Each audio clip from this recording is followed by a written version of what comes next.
Welcome back. My name is Theresa and I'm very much alive. And if you're new here, welcome. I have an awful, garbage, filthy mouth where sometimes, just sometimes, I tend to use the word fuck as a comma. I know I'm pretty disgusting. So if you're not into that or weird stuff in general, this is not the place for you. Feel free to X out the video here. No harm, no foul. But I'll remember our time fondly. If you want to jump straight to the overall review of the Pat Mcgrath Mothership 7 Divine Rose, okay, I don't know why I just blanked. I will leave a time code down below. Feel free to jump ahead. The trains have been extra fun lately. It's kind of wild how empty it is. It's what I imagine what the world would look like if Thanos just... So while I have enjoyed not being pushed and shoved by gross midtowners trying to get desperately to their next destination, the trains have been awesome. There have been moments where you actually don't feel like a sardine and it's really lovely. Now with this newfound emptiness, there comes some general fear. For example, I had someone follow me in the subway station down the platform with a giant piece of wood, just muttering over and over again that they liked my eyeballs because they look like gumdrops. Had my train not pulled in, I'm pretty sure my head would have been on a stick, but I digress. Now what I will say is when you do get on the train, it's very quiet. It's eerily quiet and you get a seat, which is great. However, you stare at each and every other passenger wondering, are they infected? God forbid you let out a sniffle or a cough. There will be a full-blown riot. There are a lot of people wearing masks in the subway. However, my favorites have been the more non-conventional masks. I've seen a man with a sandwich bag wrapped around his face. I saw a woman who used a shower cap around her head. Another woman used her hair and wrapped it around her head. And I actually saw a man tape playing cards with black electrical tape all across his mouth. However, my favorite actually was this one woman who sat across from me who just used a pair of underwear around her face. And the man sat next to her was like, "You think that's gonna protect you?" And she said, "Protect me from what?" This made me laugh really hard out of fear. But both the man and woman across from me, they just looked at me like I was insane. Go figure. So I'm on the train and it's fairly quiet with the exception of everyone just staring each other down. When a man gets on the train and he proceeds to tell us, in his words, not mine, he's gonna show us stupid assholes how to wash our hands because apparently we're the ones that are causing the problem, just the people in the train car. Got it. He went on to say that we are part of the problem because we can't stop fingering each other's assholes and handling meat. And I'm not gonna lie, this was very specific. I had a lot of questions. Because honestly, this really begs the question, how many times have you been in a situation where you've handled a questionable butt and then went to go cook a burger? I don't know. However, who am I to judge? What you do on a Saturday afternoon is none of my business. Anyway, long story short, a man that was in the train car just decides to get up and just start screaming, "Shut the fuck up!" Which I was like, yes, thank you, finally. So for the remainder of my trip, I just watched these two men yell, "Go fuck yourself," over and over and over and over and over again. Thank God for AirPods, that is all I'm going to say. Thank you, Apple, I love you. Anyway, I love a good crisis. But in all seriousness though, be safe out there. This is a very, very scary and tragic time right now. So if you do not have to be outside, do not put yourself outside. Stay indoors if you can. If you can't, please make sure that you take every proper precaution to protect yourself and protect your loved ones. Be safe and I love you all.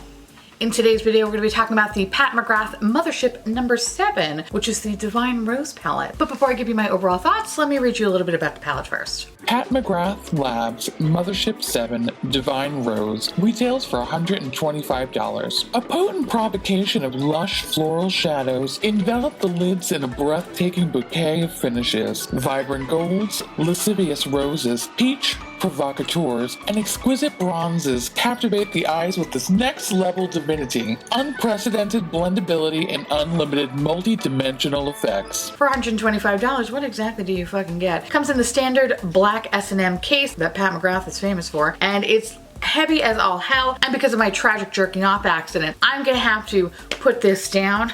For this video, I'm gonna show you the 3 looks that I created with this palette on one side, and I figured since I'm only gonna be talking about this eyeshadow palette, I figured I can go shade by shade, or at least by the categories in this palette, and I will put a picture of the shade that I'm talking about on the other side. Yeah, sorry if you want me to hold it, it's just not gonna fucking happen, so.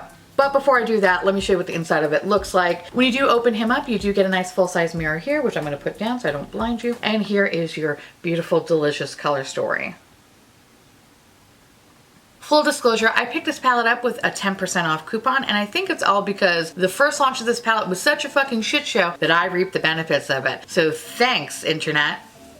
This palette has a few different finishes, but it's heavy on the metallic and shimmer shades. Now in this palette there are 2 matte shades, so I'm actually just going to kind of pop them up in the corner and I'll just talk about them both because this is the experience that I had with both of them. They're creamy, they're buildable, they're blendable, the longevity is perfect on these little guys, and I didn't have any issues with using different types of bases, whether it was NARS Soft Matte Concealer, Gerard Cosmetics Clean Canvas Base, P. Louise Base, or a MAC Paint Pot. The shades worked exactly the same on each base.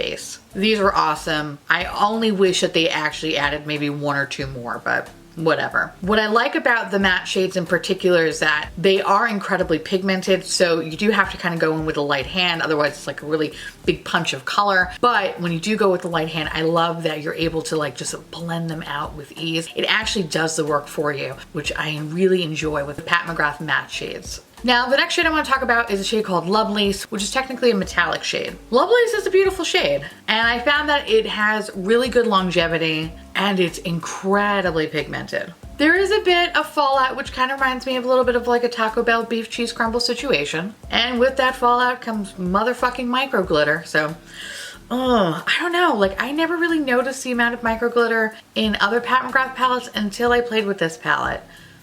It's terrible. This shade has a very sparkly finish to it, so it definitely leaves you looking like you fucked a fairy. But other than the chunky micro glitter herpes situation, it's a really beautiful shade. It's just be mindful of it because the fallout on this is fucking for real. So if you are like me and do their eyes first then their base, you shouldn't have an issue with it. But if you are someone that has to do their base first, just proceed with caution, baby.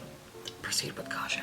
So there are 2 metallic sheen shades in this palette, and one is the Refined Gold 002, these fucking names, I don't know, and the Skin Show Nude. Anyway, their names, whatever. The shades are both awesome. But I want to point out that the Skin Show Nude shade is in the Subliminal palette. Keep in mind that there are 3 shades in this palette that are actually in other palettes. So think about that before you purchase this. If you do own any of those palettes, you are going to be buying repeat shades. Unless that is your favorite shade in the fucking palette, then whatever. Mazel's off. Good for you. But if it's not, and you're like, I'm paying $125 for only really 9 shades, ooh, think about it. Think about it. This is an investment. Anyway, both of the shades I really enjoyed. I didn't have an issue with them, but the main difference though, even though they are kind of in the same family, I found that the Refined Gold 002, I can't like not roll my eyes saying that fucking name. That one had more of like a slick finish, while Skin Show on the other hand has more of a powder finish, which is completely different from Refined Gold 002. So that's interesting. I will say that they work very well with a finger or damp brush. You can use your brush dry, and there is some pigment there, but you really need to saturate your brush or use your fat little finger for the true opacity to show up. And if you are gonna dampen your brush, I highly recommend saturating it with water. For all my eye sensitivity babies, it only took me like, 3 fucking years to figure out that I can use water as opposed to fucking setting spray. But I digress. Anyway, if you are gonna do it, save yourself the drama, use fucking water. It literally works exactly the same, and it's fantastic. Overall, both these shades had great longevity. I had no issue with them. They are wonderful. Other than the kind of feel of both of them, which were very different, they performed exactly the same. And I love them. They're awesome. Now, there are 2 metallic Pearly Sheen shades, and the shades are Rose Dusk and Sable Bronze. Both these shades are wonderful. At first I was a little bummed out because there were only 2 matte shades in this whole palette. And so I kind of felt like, my options for transitioning or deepening up shades or lower lash line shades felt very limited. However, what is really nice about these 2 shades in particular, Pearl Finish gives this very soft blown out look. My favorite thing to do with these shades is really just utilizing these shades and nothing else. When you start to blend it out, it does get very light, but it almost has like this beautiful gradient effect. So what I like to do is I like to start with the shade on my lid, work it all the way out, go as high as I humanly can, and then I usually take my finger and then just pat on more product just in the center of my lid, just to show that there's a little bit more opacity here, and then the rest of it just fades up. And then you just pop in a colorful eyeliner just so you don't feel like a boring ass Anne, and there you go. It's very easy and very simple. I really enjoyed those 2 shades more than I thought I would, so I recommend those shades if you want something very quick and effortless and just, it does the fucking work for you. I love that. Especially if I'm paying $125, I want this shit to drive my ass to work. So if it could literally do my job for me, I'll fucking take it. Also, I do want to note that the Rose Zest shade is in the Sublime palette. So there is a duochrome shade in this, which I honestly so fucking excited about, and it's called VR Rose Venus. This is so beautiful in pan. So fucking beautiful in pan. And when I swatch it, holy shit, my dick is hard for days. I love it. However, when it's on the eye, not so much, bitch. It just, I don't know what happens. I have no idea what happens. In the swatch, it has a very beautiful pink, orange, gold shift. On the eye, it just looks orange and gold. Maybe there might be a little bit of pink, like a overall, it's very, very orange and gold, and it's just misleading. Even layering the product on, I still feel like it's very heavy in the orange and gold side with a little twinge of pink. To me, it's not like a traditional duochrome that I have in my collection that as soon as you put it on, you can easily tell it's a fucking duochrome. This, it's like, is it? Is it though? It's like a wet dream. Listen, I'm probably spoiled because I've discovered multi-chromes and those bitches are pigmented for fucking days, okay? So when I see something like this, I really get excited and then I'm like, oh. Even if it wasn't labeled as a duochrome, it's still a very beautiful shade. I enjoy it, but I don't feel like it performs as advertised. So it's pretty, but I expected more. Now the next shade I want to talk about is called Iridescent Pink 3. And it actually appears to be very similar to the highlighter shade in the little highlighter palette. And I'll put a little swatchy do thingy right here.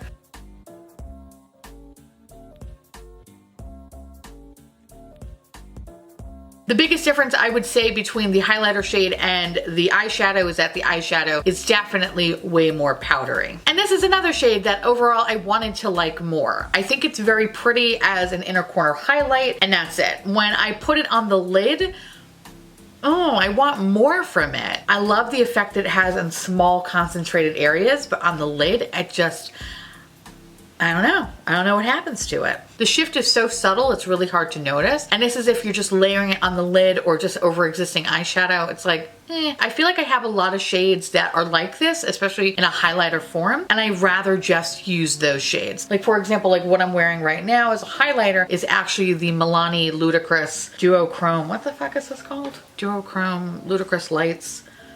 I don't know. This I felt like was way more pigmented than what is in my inner corner, which is terrible. So that's my inner corner, and this is the Milani highlighter.